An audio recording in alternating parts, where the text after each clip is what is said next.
Hello everybody and welcome to this new video tutorial about ModelConverterX. In this video tutorial I want to demonstrate some of the changes that have been made to the way you specify the options in the tool. In the latest development release things have been shuffled around a bit, so in this video I want to show you where you can find each of the settings now. Before we dive into that, I would like to highlight one change in the preview screen as well.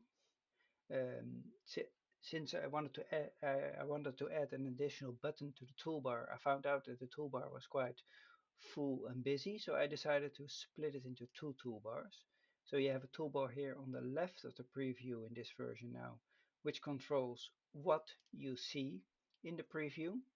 So there you have things like show the grid, show the shadows, show ground polygons, but also selection of which representation of a model to show, if you want to see the exterior or the interior model, for example.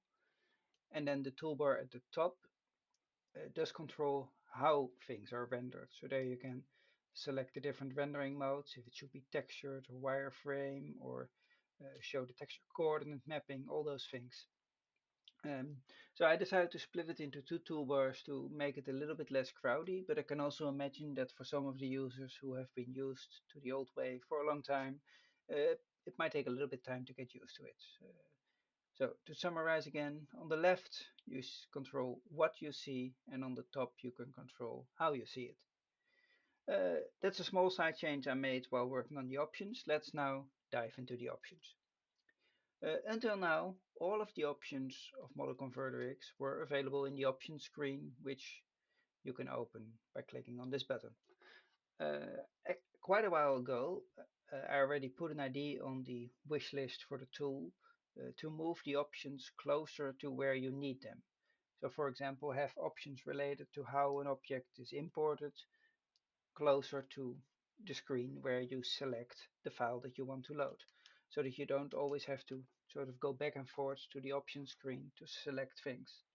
Uh, that wish has been on the wish list for almost 15 years or so it took quite some time to implement it. But over the last weeks, I've finally got around to fixing it. So in this version, you will see that the options are no longer all in the options form. There are still some in the options form, as I will show in a bit, but others have also been moved to other locations closer to where you use them.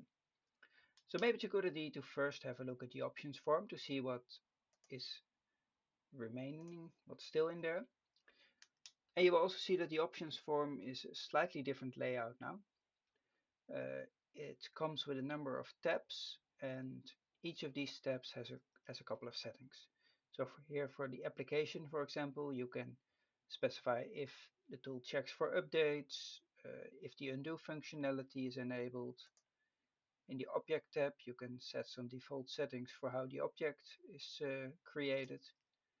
The processing tab contains all kinds of settings related to processing of the object. So how the optimization is done, how shading groups are calculated, those kind of things.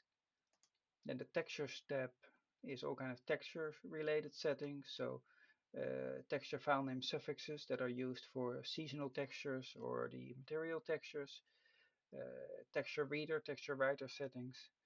You can all find them here and make changes to them here. The simulators tab contains the path to all the different simulators that are supported by the tool. And finally, the SDK tab, where you can set all the relevant tools from the SDK that you might use to export your objects. So this is split out a bit. I think this new layout is more user-friendly to work with than the property grid that it was before, since the things are a bit more organized and grouped now. Um, with the buttons at the bottom, you can store the changes you made to the options, or if you press the cancel button, the changes that you made are not stored. And with the restore to defaults button, you can reset the different settings to their default values the same way they are when you install ModelConverterX for the first time.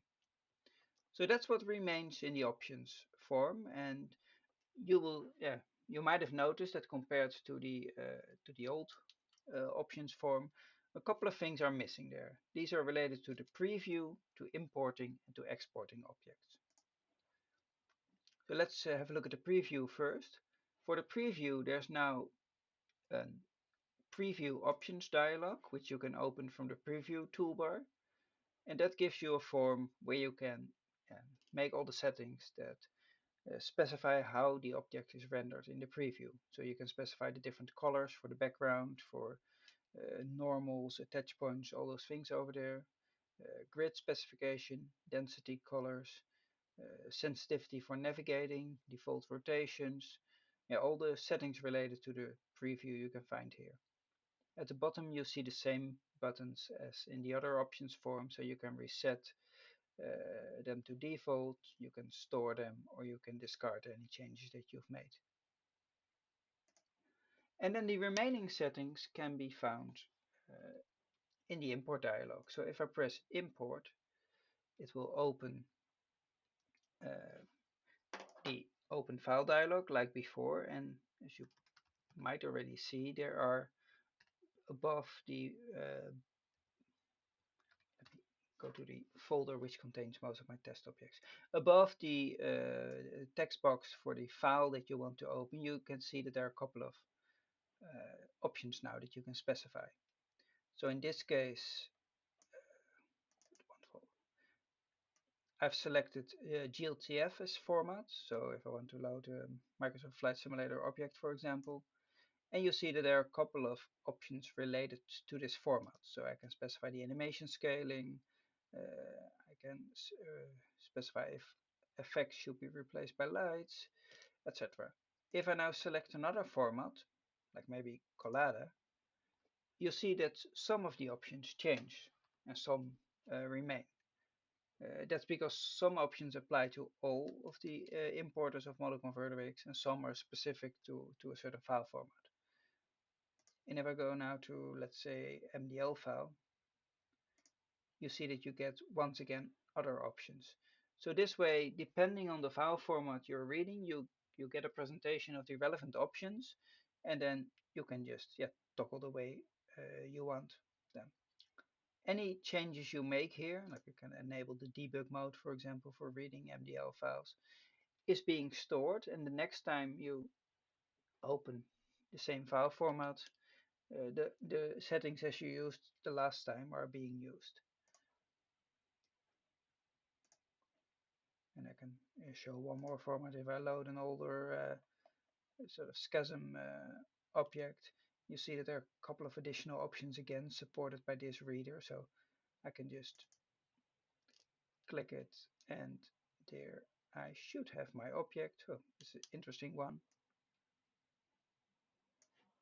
For some reason, this object doesn't work anymore. Well, let's not bother with that. I'll load one of the other test objects. So I've loaded this building now with the settings that are specified in the import dialog. If I choose to use the recently opened file list, then the settings as currently stored are being used. So if I use this kind of shortcut to open a last used file, I don't get the option to specify the options. So if I want to change the options of how this object is being imported, I should go here, go to the open file dialog and select it again. That's a small change that applies to this change now. So that was importing, and for exporting, it's a bit of the same. So I can select the format that I want to export to. Like in this case, it's Microsoft Flight Simulator 2020 GLTF, and then I get the relevant options that apply to this format. If I now select I want to export to a prepared MDL file, I get a different set of options there where I can specify the relevant options for that compiler. So that's the main change to the options. I hope it's useful to you as a user to be able to sort of make the relevant changes when importing and exporting objects in a more efficient way, since you can just do it from the import and export file dialogs. In the options form, you still find all the other options that you probably don't change that often. I mean, the location of where your simulator is installed or where the SDK tools are installed, that's typically something that you only select once, and then you can just use it for a long time. So that's why I kept those in the options dialog and have the ones that influence how an object is being imported or exported closer to where you use them. So I hope this video made clear what has been changed.